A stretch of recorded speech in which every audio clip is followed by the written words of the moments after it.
სასაფლაოს ჩანაწერი ნომრით 8243. გარდაცვალების თარიღი 1975 წლის 5 თებერვალი. სახელი უცნობი, დედრობითი სქესის, თეთრკანიანი, მხოლოდ ძვლების ნაწილი. ჩანაწერი უცნობი გოგონას მკვლელობის შესახებ, რომელიც ყველამ დაივიწყა. დღევანდელ ვიდეოში ვსაუბრობთ, როგორ დაუბრუნა იდენტობა სასაფლაოს ერთმა ჩანაწერმა, ბიოლოგიის სტუდენტმა და გაერთიანებულმა ინტერნეტ კომუნიტიმ 50 წლის წინ მომხდარი მკვლელობის მსხვერპლს.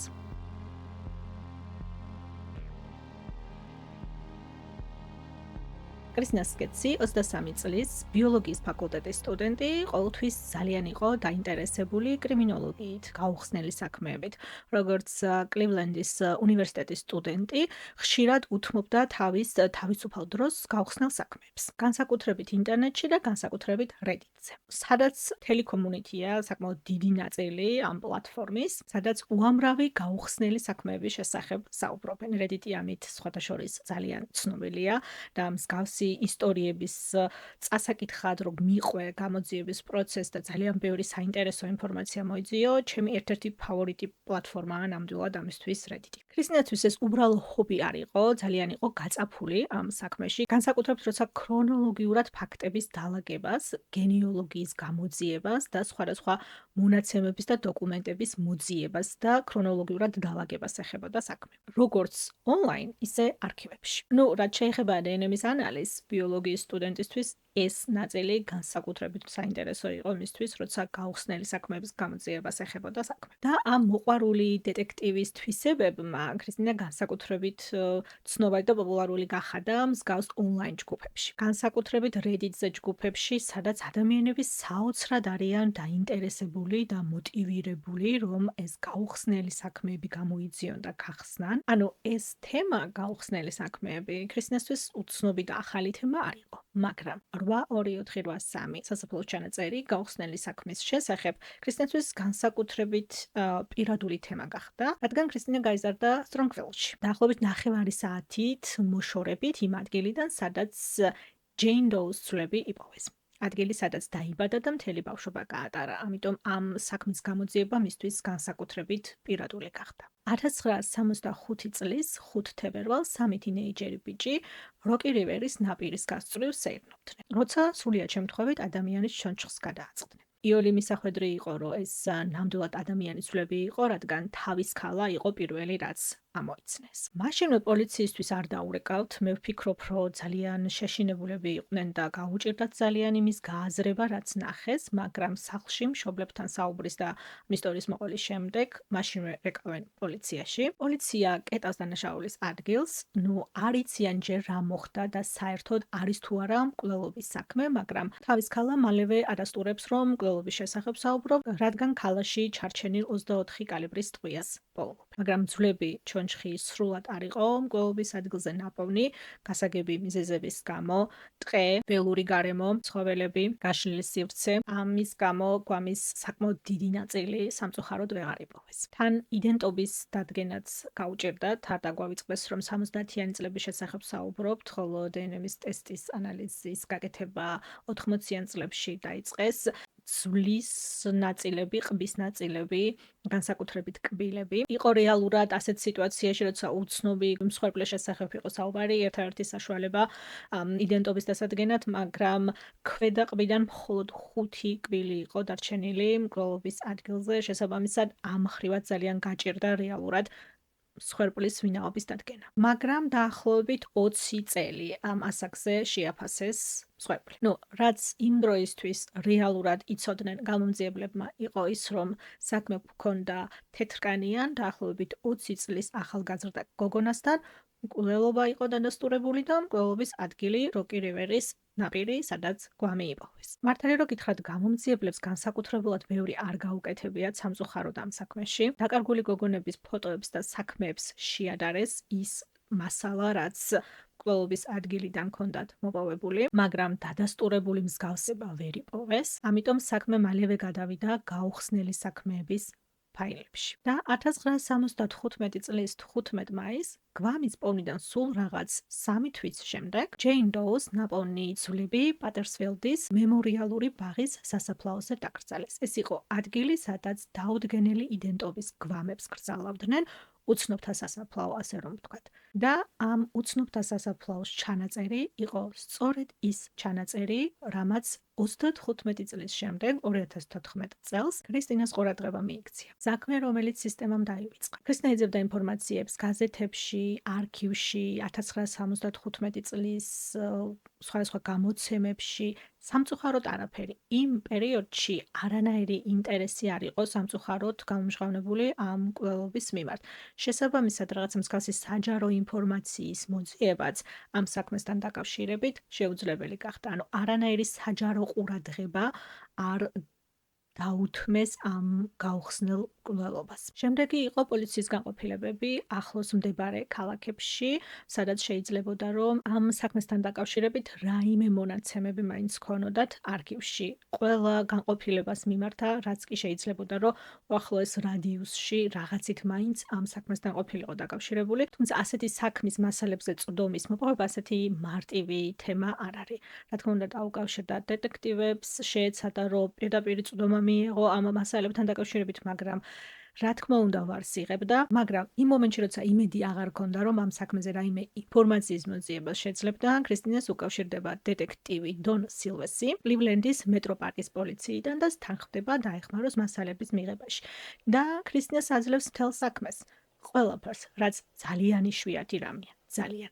მაგრამ მე ვფიქრობ, რომ გამომძიებ დეტექტივმა უბრალოდ შესაძლებლობა დაინახა, რომ ისე რაც გაუხსნელი საქმის შესახებ საუბრობთ, რომლის გამოძიებას აღარავინ აღარ ცდილობს, მივიწყებული თემა არის და ჩათვალა, რომ იცი რა, რატომაც არა, მოდი ცადოთ, იქნებ მართლა რაიმე ახალი დაინახოს, ახალი ფაქტები და რაღაც ახალი შეიძლება აღმოვაჩინოთ ამ საქმესთან დაკავშირებით, რაც პროტოკოლით ოფიციალურად ასე არ ხდება, ნამდვილად გამონაკლისი შემთხვევა იყო. და ეს იყო ნამდვილად ყველაზე სწორი გადაწყვეტილება ამ საქმეში, რადგან დეტალების ნახვის შემდეგ ქრისტინასთვის ჯეინ დოუ კიდევ უფრო ახლობელი გახდა, კიდევ უფრო მეტად ადამიანური სიახლოვე იგრძნო ამ საქმესთან და ეს გაუხსნელი მკვლელობა მხოლოდ სასაფლაოს ჩანაწერი და ნომერი აღარ იყო მისთვის, ამიტომ ორჯერ უფრო მეტად მოტივირებული გახდა იმისთვის, რომ ეს საქმე გაეხსნა. მაგრამ დახმარება სჭირდებოდა, იცოდა, რომ მარტო ვერ შეძლებდა ამდენ ინფორმაციასთან და მასალასთან გამკლავებას.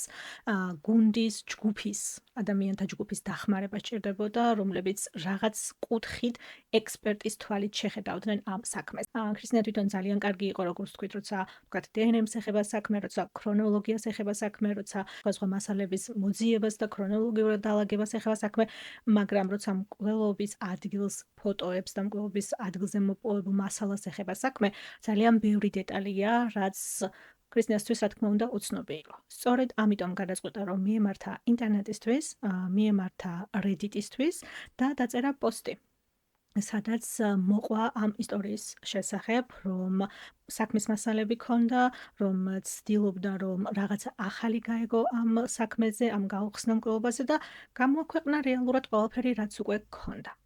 და მის ამ პოსტს მოყვა საოცარი რეაქცია Reddit-ზე. ყველანი ძალიან იყვნენ მოტივირებული, დახმარებოდნენ ქრისტინას და განსაკუთრებით მე ვფიქრობ მოტივირებული იყვნენ, იმიტომ რომ ჯერ ვსაუბრობ 70-იან წლების შესახებ, როცა ინტერნეტში მასალის მოძიებით ვერ მიუდგები ამ საქმეს და რეალურად არქივებში საქმის მასალის მოძიება არის საჭირო და მე ვფიქრობ, რომ ეს რაღაც ცოტა უფრო ახალი და განსხვავებული იყო ინტერნეტ იუზერებისთვის და ამან განსაკუთრებით დააინტერესა ეს ადამიანები, ასევე ის რომ სისტემამ დაივიწყა ეს ადამიანი და ამდენი წლის გაუხსნელი საქმის შესახებ საუბრობთ, რომელიც ოფიციალური ორგანოების მხრიდან სრულიად დავიწყებული გახდა. ამან კიდევ უფრო გაამძაფრა ის მომენტი, რომ აი სამართლიანობის აღდგენისთვის უნდა გაეკეთებინათ რაღაც. ქრისტინეს ნაბართვით ვებგვერდმა WebSleuths ეს ისტორია გადაპოსტა თავის გვერდზე, რომელიც ერთ-ერთი ყველაზე დიდი გვერდია, როცა გაუხსნელი საქმეების თემას ეხება საქმე. ამ გვერდზე სხვადასხვა კატეგორიებშია გადანაწილებული სხვადასხვა საქმეები, როცა მაგალითად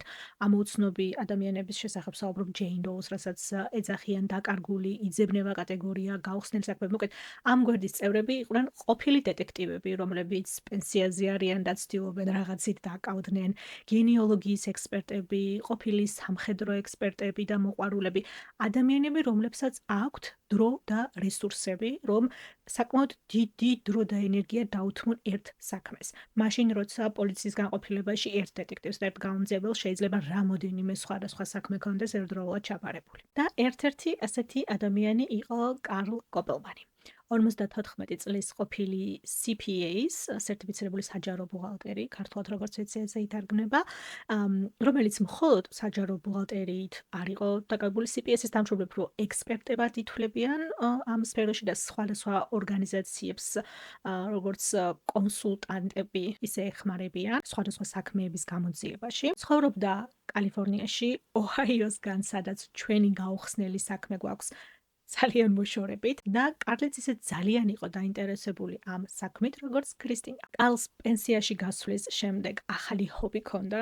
მე მართალი გითხრათ, ამას ჰობს ვერ დავარქმევ, რასაც ეს ადამიანი აკეთებს, იმიტომ რომ რაღაცა საოცარი პროფესიონალიზმით უდგება ამ თავის ჰობს. კარლი ქმნიდა და აკეთებდა სახის ელექტრონულ რეკონსტრუქციას ამოუცნობი ნაშთების საფუძველზე. ძალიან სპეციფიური ჰობი, მე თუ მკითხავთ. აქ მთლად ტრადიციული სასამართლო ექსპერტიზის შესახებ არ ვსაუბრობთ, რა თქმა უნდა, მაგრამ იმდენად იყო დაინტერესებული ამ სფეროთი, რომ დაიწყო სახის რეკონსტრუქციები სხვადასხვა საქმეებზე, სხვადასხვა გაუხსნელ საქმეებზე და ყოველგვარი სპეციალური განათლების გარეშე, მაგრამ იმდენად კარგი იყო ამ საქმეში, რომ რეალური ექსპერტი გახდა. უკვე სხვადასხვა საქმეების გახსნაშიც კი ქონდა მონაწილეობა მიღებული. სწორედ კარლი დაეხმარა გამოძიებას თემი ჯო ალექსანდერის ამოუცნობი გვამის იდენტიფიცირებაში, ძვლების ნაშთების საფუძველზე შექმნილი რეკონსტრუქციით. ანუ უკვე რეალური გამოცდილება ქონდა მსგავსი ცივი საქმეების, გაუხსნელი საქმეების, ფაქტში cold case. არის ამბობს ვინმე ასე ქართულად ცივი საქმე. ანუ მე მგონი არ იქნება კორექტული, ალბათ გაუხსნელი საქმე ესე უნდა ვთქვა. თავიდან კარლი თვითონაც სკეპტიკურად იყო განწყობილი, რადგან ის მასალა, რაც ამ საქმეში ჰქონდათ, იმდენად მწირე იყო. რომ თვითონაც დაეჭვდა საკუთარ შესაძლებლობებში, საერთოდ შესაძლებელი იქნებოდა თუ არა რაიმე კომპიუტერული რეკონსტრუქციის გაკეთება, რომ თუნდაც რაღაც ადამიანის სახის ფორმა მაინც კი მიეცა იმ ფურცელზე დატანილი მასალებისთვის, რაც ამ გაუხსნელი საქმიდან ქრისტინამ გააზიარა. მაგრამ რამოდენიმე თვიანი ფიქრის შემდეგ გადაწყვიტა, რომ თუ თვითონ არ გააკეთებდა ამას, სხვა არავინ იზამდა. სხვა არავინ შეძლებდა და ის მომენტი გაუჩნდა, რომ თუ თვითონ იტყოდა ვარს რეალურად ეს საქმე გაუხსნელი დარჩებოდა და სინდისიც უხებდა ძალიან ამის გამო და გადაწყვიტა, რომ მაინც ეცადა. ნაბიჯ დეტალებზე ორიენტირებით. დაიწყო თავის ქალის და ყბის რეკონსტრუქცია. კბილების არარსებობის გამო, როგორც ვთქვით, მხოლოდ 5 კბილი იპოვეს მკვლელობის ადგილზე, ძალიან რთული იყო ყბის და შესაბამისად სახის ფორმის სტრუქტურის აღდგენა, მაგალითად, როგორ იჯდა ტუჩები, როგორი ფორმა ჰქონდა ტუჩებს, როგორი ფორმა ჰქონდა ქვედა ყბას. ერთ-ერთი რაც ჰქონდა, იყო მაშინდელი დენტისტის ჩანაწერები, რაც ძალიან დაეხმარა ყბის სტრუქტურის რეკონსტრუქციაში, ამიტომაც ძალიან მნიშვნელოვანი, რაც არ უნდა იმედი გქონდეს გადაწყვეტილი, რომ საერთოდ ვერ შეძლებ ამ საქმის გახსნას და რომ ისეთი საქმის შესახებ საუბრობთ, სადაც რეალურად მონდომებაც კი არ არის საჭირო, სამწუხაროდ ხშირად ხდება ხოლმე მსგავსი რამ სამართალდამცავ სტრუქტურებში. ძალიან მნიშვნელოვანია, რომ ყველა მხარე, ნებისმიერი ექსპერტი, რომელიც მკვლელობის გამოძიებაშია ჩართული, 100% ასრულებს თავის საქმეს, 100%-ით აქცევს ყურადღებას ნებისმიერ დეტალს, ინიშნავს და ინახავს იმისთვის, რომ თუ დღეს არის შეუძლებელი ამ საქმის გამოძიება, ეს იმას ანიშნავს, რომ 50 წლის შემდეგაც ეგრე იქნება და ზუსტად მსგავს სიტუაციასთან გვაქვს საქმე და ის ამბავი, რომ თავის დროზე 1975 წელს დენტისტმა თავისი საქმე კარგად გააკეთა, 2014 წელს კალს დაეხმარა იმაში, რომ ამ ადამიანის სახის რეკონსტრუქცია გაეკეთებინა. თმა იყო კიდე საკმაოდ დიდი გამოწვევა, რადგან როცა ადამიანის ფოტოზე ამოცნობას ეხება საქმე, თმას ძალიან დიდი მნიშვნელობა აქვს, ამიტომ დნმ-ის გარეშე საკმაოდ რთული იყო თმის ფერის და სტრუქტურის ტექსტურის შერჩევა, ანუ როგორი თმა ჰქონდა, რადგან ძალიან ხვეული, ხშირი თმა თუ ძალიან თხელი, სწორი თმა, ანუ აბსოლუტურად ცვლის, როგორ უყურებ და აღიქვამ ადამიანს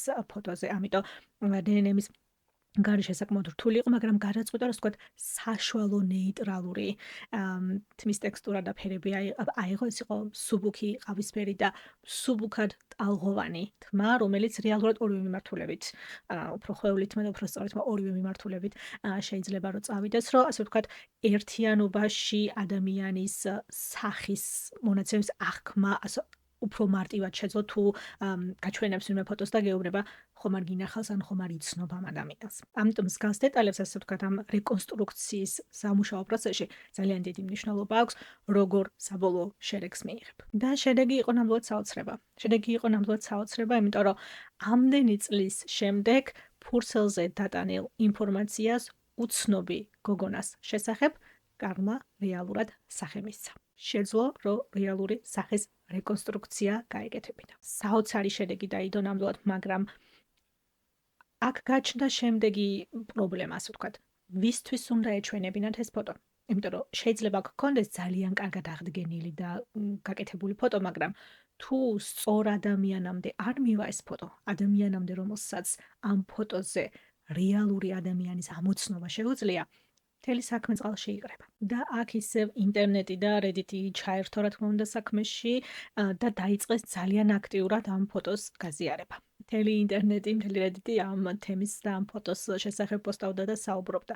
მაგრამ სამწუხაროდ ვერ შეძლეს ხმა მიეწვდინათ საჭირო ადამიანებამდე, რომლებიც ამოიცნობდნენ, ვინ იყო ამ ფოტოზე. 2016 წელს კოპელმანი აბსოლუტურად სხვა საქმეზე მუშაობდა და ამ საქმის გამო უკავშირდება კოვაგას ოლქის სასამართლო ექსპერტის ოფისს. და ამ სატელეფონო საუბრისას სრულიად შემთხვევით ახსენებს სტრონგფილდში მომხდარი საქმის დეტალებს, რომ რამხელა დრო წაიღო სახის რეკონსტრუქციამ, რომ სამწუხაროდ ისევ ვერ პოულობენ ადამიანს, რომ მათ შეიძლება რომ ამოიცნოს ამ ფოტოზე ვინ არის და ამ დროს ექსპერტის პასუხი იქიდან რომ რომელი საქმე, რომელი ნაშთი, რომელი ძვლები. როგორც აღმოჩნდა სტრონგფილდის საქმეში ნაპოვნი ძვლები, სასამართლო ექსპერტიზის ოფისს საერთოდ არ ყავდა საერთო მონაცემთა ბაზაში შეყვანილი და დაფიქსირებული. საქმე არასდროს შესულა და დაფიქსირებულა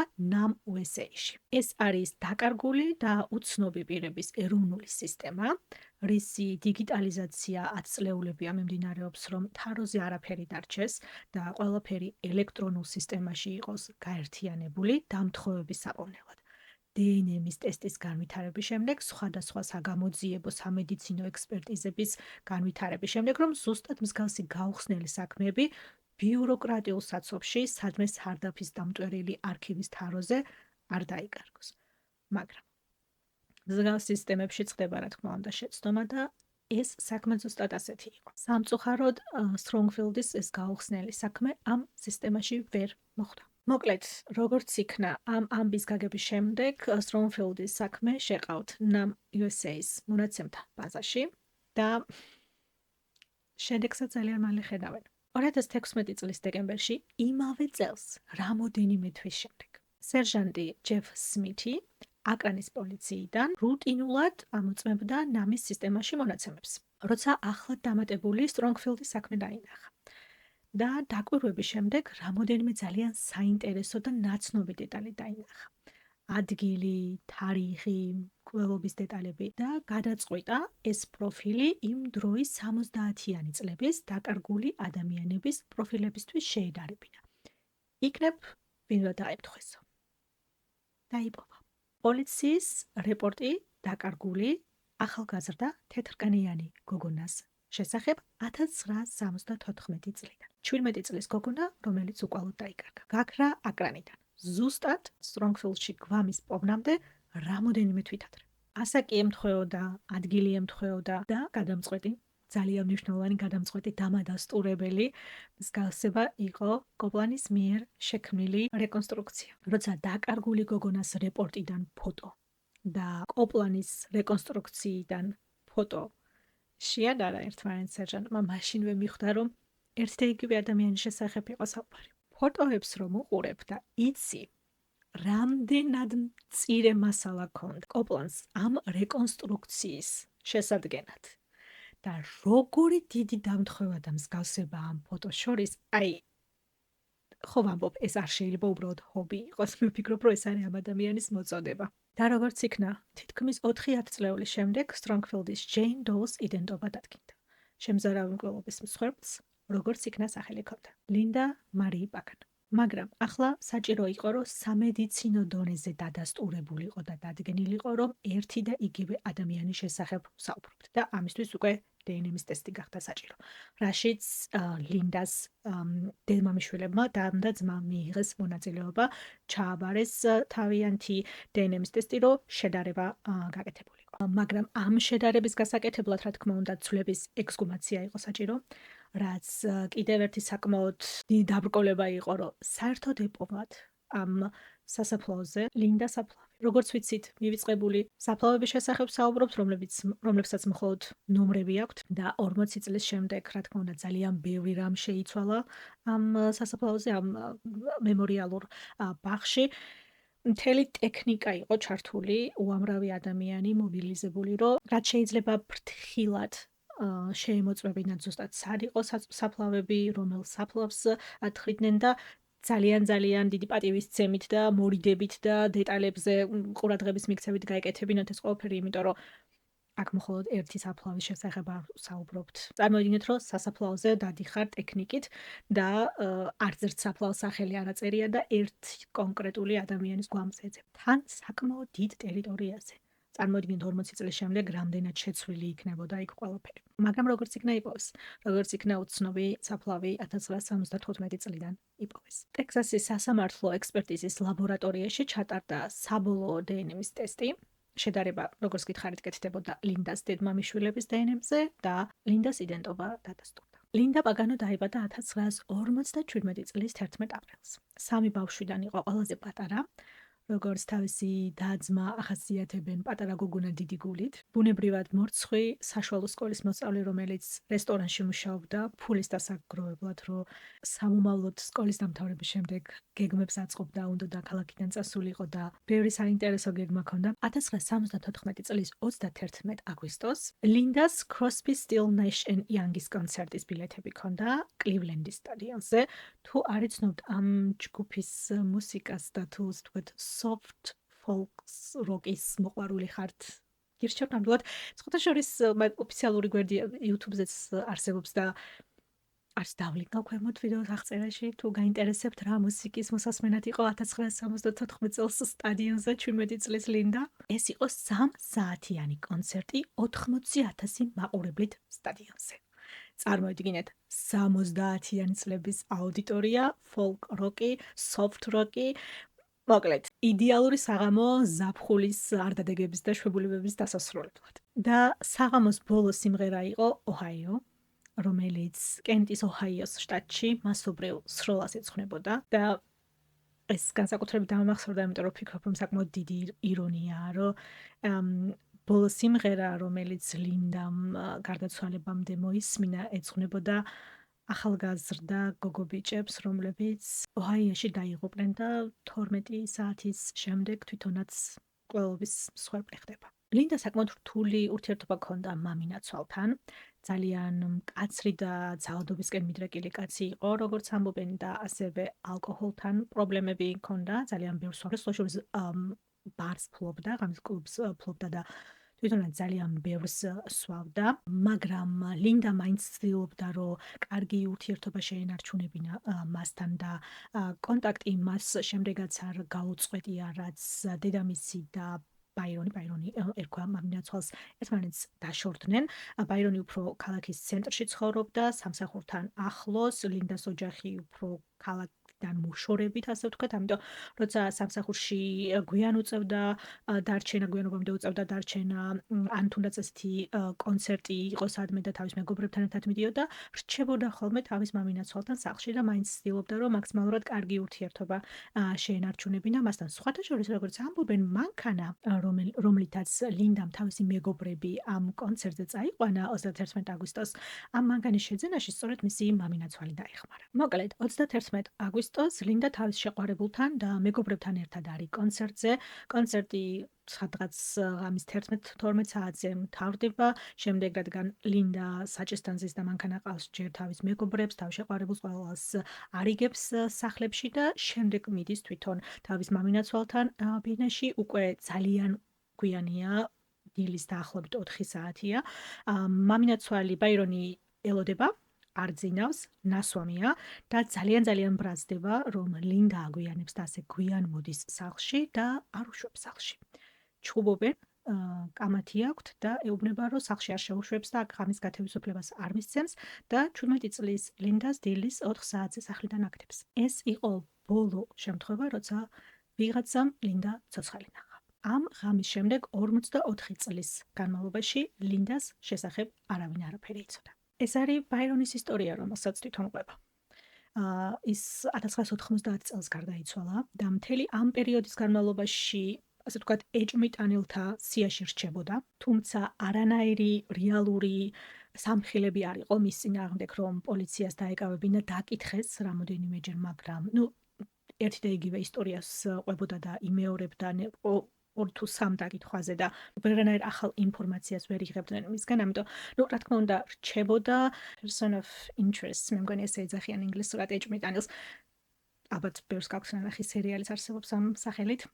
ჩემი ერთ-ერთი ისეთი საყვარელი სერიალია სხვათა შორის და ეს რო წავიკითხე ინგლისურად ეს ტექსტი ამ ვიდეოსთვის პირველი ეგ სერიალი გამახსენდა, რომელსაც სხვათა შორის უწევ რეკომენდაცია ძალიან კარგად საყურებელი სერიალია. რამდენი 5 თუ 6 სეზონია, მოკლედ შეგიძლიათ რომ უკმებზე ჩაუჭდეთ და მიყვეთ ვისაც გიყვართ ესეთი მრავალი სეზონებით საინტერესო სერიალების ყურება. თან იმასაც თუ გავითვალისწინებთ და გავიხსენებთ, რომ პოლიციას განსაკუთრებულად არ მოუნდომებია ამ საქმის გამოძიება, მე მგონი არც არის გასაკვირი, რომ დიდად არ მიყვნენ ბაირონის საქმეს და უფრო მეტად არ მოინდომეს, იმიტომ რომ ძალიან უცნაური მომენტია, რომ ლინდამ თავისი მანქანა ბაირონის სახლთან დატოვა. რაც 17 წლის გოგოს პირველი მანქანა. დილის 4 საათზე სად უნდა წასულიყო მანქანის გარეშე. ანუ ის მომენტი, რომ მანქანა ბაირონის სახლთან იდგა, მე მგონი ეჭვმიტანილზე უფრო მეტს ხდის ბაირონს, მაგრამ როგორც ვთქვით, ვერაფრის დამტკიცება ვერ შეძლეს. კიდევ ერთი ეჭვმიტანილი ამ საქმეში იყო ლინდას ბოიფრენდი, მისი შეყვარებული, რომელზეც ბევრს ვერაფერს ვერ გეტყვით, იმიტომ რომ არ ფიგურირდება ამ საქმეში და არავინ არ იცის, სად არის და ვინ არის და რას აკეთებს და საერთოდ ცოცხალია თუ არა. მოკლედ, 2018 წელს ექსჰუმაციის პროცესის დაწყებიდან 2 წლის შემდეგ პოლიციამ ოფიციალურად გამოაქვეყნა განცხადება, რომელიც ადასტურებდა, რომ 1975 წელს 3 თინეიჯერი ბიჭის მიერ ნაპოვნი გვამი როკი რივერის სანაპიროზე ნამდვილად ლინდა პაგანო იყო. ქრისტინა როგორც ყვება შოკი ჰქონდა, არ ეჯერა, რომ მის ამ სამოყვარულო გამოძიებას ამხელა შედეგი მოყვა. რომ რეალურად ამ უცნობ სასაფლაოს ჩანაწერს, რომელიც სულ 5 ციფრისგან შედგებოდა, რეალური ადამიანის სახე და სახელი და იდენტობა დაუბრუნეს. სხვათა შორის მაიკლ პაგანო, ლინდას ძმა, ამბობს, რომ ის მომენტი არ ყოფილა, რომ ლინდას არავინ არ ეძებდა. რა თქმა უნდა, ეძებდნენ და რეპორტიც არსებობს იმის შესახებ, რომ დაკარგულ ადამიანთა სიაში იყო შეყვანილი და რეალურად განაცხადიც გააკეთა ოჯახმა, რომ ეძებდნენ და უკვალოდ გაქრა და ასე შემდეგ, მაგრამ სხვათა შორის იხსენებს, რომ გაიგო 1975 წელს, რომ გვამი იპოვეს როკი რივერის სანაპიროზე, რომელიც არც მოშორებით იყო იმ ადგილიდან, სადაც ოჯახი ცხოვრობდა და მივიდა პოლიციაში სპეციალურად და თქვა, რომ ჩემი და, რომელსაც ვეძებთ და შეიძლება თუ არა, რომ ის გვამი, რომელიც იპოვეთ, ჩემი დის იყოს, მაგრამ ექსპერტიზა იმდენად იყო აცდენაში, რომ იმდენად, ლინდა იყო 17 წლის და როგორც თქვით, ექსპერტიზა უცნობის გვამი 20 წელზე შეაფასა. და პოლიციის პასუხი მაიკლისთვის იყო, რომ შენი და არის 17 წლის, აქ ექსპერტიზა ამბობს, რომ 20 წლის გოგონას გვამი გვაქვს. ეს 3 წლიანი სხვაობა, არ ვიცი მართალი გითხრათ, მე ასე ზუსტად არ ვიცნობ, რამდენად მნიშვნელოვანია ასეთ სიტუაციაში, რომ საერთოდ ვარი თქვა და დახურო და ამ მიმართულებით გამოძიება საერთოდ აღარ მიყვე შემდეგ, რომ ეს 20 წელი თქვა ექსპერტიზამ და თქვა ეს გოგონა 17 წლის იყო, რომ ეგ მიმართულება საერთოდ გამორიცხო და არა, 3 წლიანი სხვაობა არის ისეთი სხვაობა. მithumetes როცა ასეთ ასაკს ეხება საქმე, როცა თინეიჯერებს და ესეთ ახალგაზრდა გოგოს ეხება საქმე, რომ ეს 3 წელი არის იმდენად დიდი სხვაობა, რომ თქვა, რომ გამორიცხულია, რომ ეს ლინდა ყოფილიყო. 2019 წელს ლინდა უკვე ხელმეორედ დაკრძალეს მაგრამ არა როგორც ჯეინ დოუ, არამედ როგორც ლინდა პაგანო დედის საფლავის გვერდით. დამნაშავე ისევ არ არის ცნობილი. ისევ არ იციან ვინ ჩაიდინა ეს მკვლელობა. განსაკუთრებით როცა ამდენი დროა გასული. როცა ასეთ ძველ გაუხსნელ საქმეებს ეხება საქმე, მამინაცვალი გარდაცვლილია, შეყვარებულ შესახებ არაფერი არ იციან, სად არის, ვინ არის, რას აკეთებს, საერთოდ ცოცხალია თუ არა. არც მგონია რომ პოლიციამ რეალურად იცოდეს საიდან შეიძლება ამ საქმის თავიდან გახსნა და რეალურად გამოძიების დაწყება. მე მესმის რომ ახლა ბევრად უფრო უკეთესი და მეტი შესაძლებლობები ექნებათ ამ საქმის გამოსაძიებლად ვიდრე 1970-იან წლებში ქონდათ, მაგრამ ამდენი წლის შემდეგ სამწუხაროდ არ ვიცი რამდენად იქნება შესაძლებელი რომ რეალური მკვლელი დასახელდეს.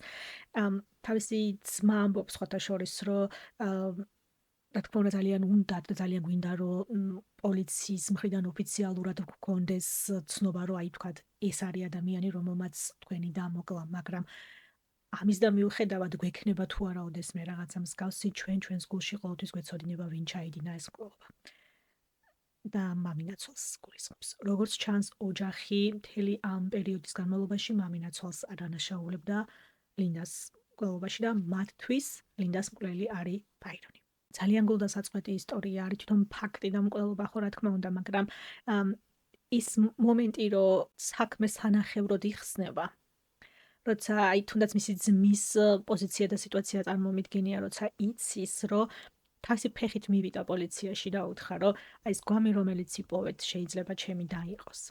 და გამოუშვეს ვარით პოლიციიდან, რომ არა გამორიცხულია 3 წლიანი სხვაობის გამო, რომ არ იქნება შემდეგ არა და მისი დაიყო. მთელი ამ პერიოდის განმავლობაში მისი დაიყო ამ მკვლელობის მსხვერპლი და რეალურად იქვე და მაშინვე შეიძლებოდა ამ საქმის გახსნა და გამოძიება, რაც სამსახურეობრივი გულგრილობა, მე მგონი ყველაზე კულტურულად რო შევაფასოთ ალბათ სამსახურეობრივი გულგრილობა, ხო? ესე უნდა დავარქვათ. ამ ვიდეოების სერიაში ძირითადად ვსაუბრობთ ინტერნეტის ბნელი მხარის შესახებ, მაგრამ ვფიქრობ, შეგვიძლია შევთანხმდეთ, რომ დღევანდელი ვიდეო ნამდვილად გამონაკლისი იყო. ეს ის შემთხვევა, როცა ინტერნეტის დახმარებით, როცა იუზერების დახმარებით, როცა Reddit-ის დახმარებით და ქრისტინას საოცარი მონდომებით 44 წლის შემდეგ 17 წლის გოგონას, რომელიც სისტემამ დაივიწყა, იდენტობა დაუბრუნდა. ამიტომ ყველას გისურვებთ, ყველა ჩვენთაგანს ვუსურვებ ცხოვრებაში ისეთი ადამიანების ყოლას, რომლებიც ჩვენს გამო არ დანებდებიან და განსაკუთრებით მაშინ არ დანებდებიან, როცა ჩვენ საკუთარი სამართლიანობისთვის ბრძოლა აღარ შეგვიძლია.